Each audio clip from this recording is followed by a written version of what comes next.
Breaking చూస్తున్నాం. Guntur ఎస్కేబీఎం high స్కూల్లో దారుణం వెలుగు చూసింది. విద్యా హక్కు చట్టం నిబంధనలను ఏమాత్రం లెక్క చేయకుండా ఉపాధ్యాయుడు ప్రవర్తించిన తీరుతో విద్యార్థుల తల్లిదండ్రులు ఆగ్రహం వ్యక్తం చేస్తున్నారు. ఎమ్మెల్యే గల్లా మాధవి పాల్గొన్న పేరెంట్స్ టీచర్స్ కార్యక్రమంలో ఓ విద్యార్థిపై మ్యాథ్స్ టీచర్ సుబ్బారావు చేసుకున్నారు. అంతేకాకుండా విద్యార్థి కాలుపై తన కాలు వేసి తొక్కారు. చేతితో చెవులు వీపుపై నొక్కుతూ అమానుషంగా ప్రవర్తించారు. ఈ ఘటనను తీవ్రంగా భావించిన జిల్లా విద్యాశాఖ అధికారి రేణుక ఉపాధ్యాయుని విధుల నుంచి తొలగించారు. ఇక ఈ ఘటనపై తదుపరి శాఖాపరమైన విచారణకు డీఈఓ ఆదేశించారు.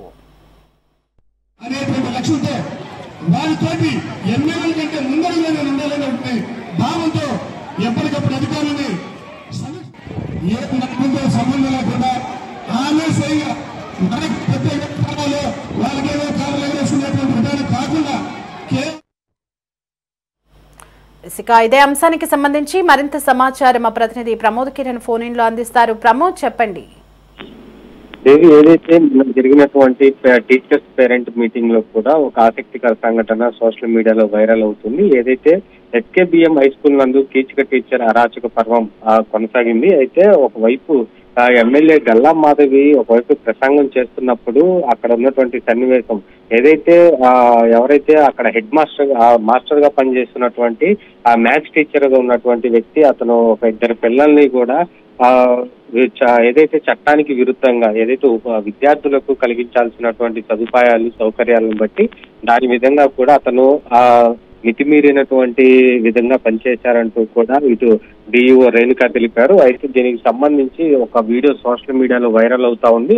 అయితే ఇది ఆ కార్యక్రమంలో ఒక ఇద్దరు విద్యార్థులపై 6th క్లాస్ చదివేటువంటి విద్యార్థులపై కూడా ఆయన కాలు పెట్టి తొక్కుతున్నటువంటి లేదంటే గిచ్చుతున్నటువంటి సన్నివేశాలు కూడా కనిపిస్తా ఉన్నాయి. అయితే దీనికి సంబంధించి డిఈఓ ఆఫీస్ నుంచి కూడా పెద్ద ఎత్తున ఆగ్రహం వ్యక్తం చేశారు. ఎవరైతే మున్సిపల్ స్కూల్లో పనిచేస్తున్నటువంటి ఎవరైతే ఆ సుబ్బారావు అనేటువంటి వ్యక్తి ఉన్నాడో ఆ సుబ్బారావుపై అయితే కూడా చర్యలు తీసుకోవాలంటూ నిన్న కొంతమంది తల్లిదండ్రులు కూడా ఫిర్యాదు చేశారు.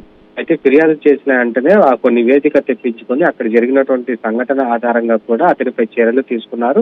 అయితే ఇతనిపై గతంలో కూడా ఇలాంటి సందర్భాలు ఉండటంతోనే డిఈఓ వెనుక అతన్ని సస్పెండ్ చేస్తున్నట్లుగా కూడా తెలుస్తా ఉంది. అయితే ఘటనను తీవ్రంగా భావించినటువంటి డిఈఓ కూడా ఇటువంటి సంఘటనలు మళ్ళా పునరావృతం కాకుండా స్కూల్లో ఉన్నటువంటి హెడ్ మాస్టర్ కి కలిసి ఫిర్యాదు చేశారు. ఫిర్యాదులో కూడా హెడ్ మాస్టర్ కానీ టీచర్స్ కానీ ఎవరు కూడా పిల్లల పట్ల అట్లా ప్రవర్తించకూడదు. ఏదైనా ఉంటే ఒకవేళ వాళ్ళకి ఎవరన్నా గొడవ చేస్తున్నటువంటి సమయంలో వాళ్ళకి నచ్చజెప్పి పంపించాలే తప్ప బూటు కాలుతో తొక్కటం అట్లా గిచ్చటం అనేది చట్ట విరుద్ధం అని చెప్పేసి కూడా డిఓ రేణుక తెలిపారు. ఏదైనప్పటికీ ఇటు ఒకవైపు కూటమి ప్రభుత్వం స్కూల్లో చదివేటువంటి విద్యార్థులకి మంచి సౌకర్యాలు కల్పిస్తూ ఎటువంటి కార్యక్రమాలు జరగాలన్నా సరే విద్యార్థులు చదువుకునేటువంటి విద్యార్థులు లేదంటే గవర్నమెంట్ స్కూల్ కు వచ్చేటువంటి పేద విద్యార్థులు కాబట్టి వాళ్ళపై ఎటువంటి దురుసుగా ప్రవర్తించరాదని కూడా కూటమి ప్రభుత్వం హెచ్చరించినటువంటి నేపథ్యంలో కూడా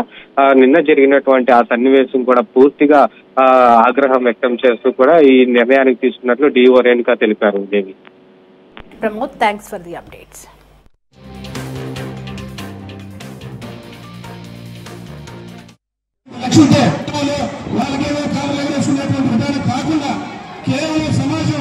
సమాజం బాగుపడాలి, నేనున్న చుట్టుపక్కల ప్రాంతాలతో బాగుండాలి అనేటువంటి లక్ష్యంతో వారితోటి ఎమ్మెల్యేల కంటే ముందరగా నేను ఉండాలని